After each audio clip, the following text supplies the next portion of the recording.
My name is Brian Azar.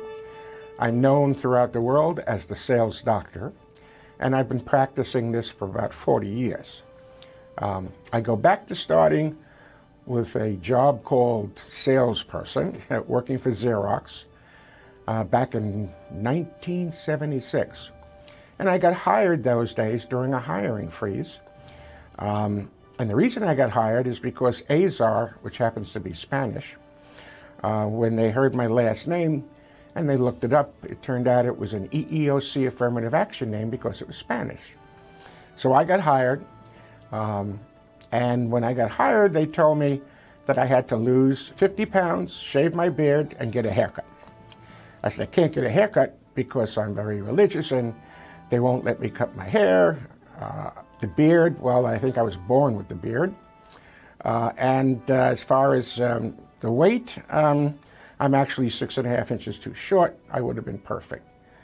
They laughed. They said, let's take him anyway because nobody will think he works for Xerox. We lost 6 people in the last 6 months. Well, let's see what happens. So I got hired, and instead of spending 3 months shadowing a professional salesperson in the field, I recommended that they send me to sales school, which is Xerox University in Leesburg, Virginia. And when I come out, the first month that I don't make hit my quota, which at 100% was impossible for most people, because they've only did 15% each month for 6 months, and we had 5 or 6 salespeople turn over that quickly. So they laughed. They said, okay, if you can come back and do 100% of quota, you don't have to shave your beard. If you do the second month, you don't have to go on a diet, and we'll believe that you can make it.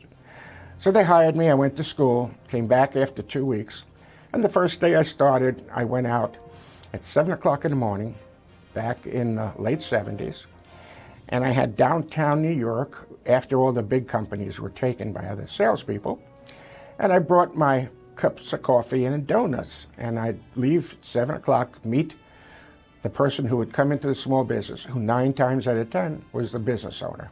Introduced myself, told him I was new, and I was there to learn about him and his business, and by the way, I brought him some coffee and donuts.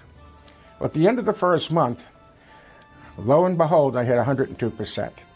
So they said, okay, you don't have to you don't have to shave your beard or get that haircut. Go. Let's see what you do the second month. I went out, did the same thing, and oh, by the way, after seeing the owner at 7 o'clock in the morning, at 9 o'clock in the morning, I brought donuts for the secretary.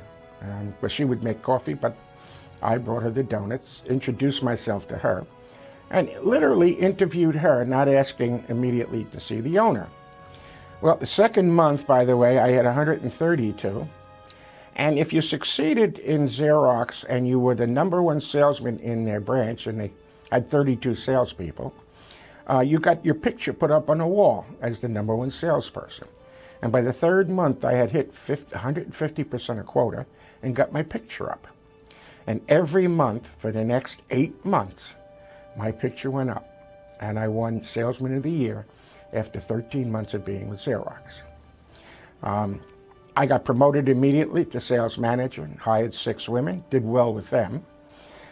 We didn't hit the same quotas because I had to hire 6 women with the open slots, and there was only 1 woman in Xerox at the time. She wound up being the chairman of the board, president and chairman of the board.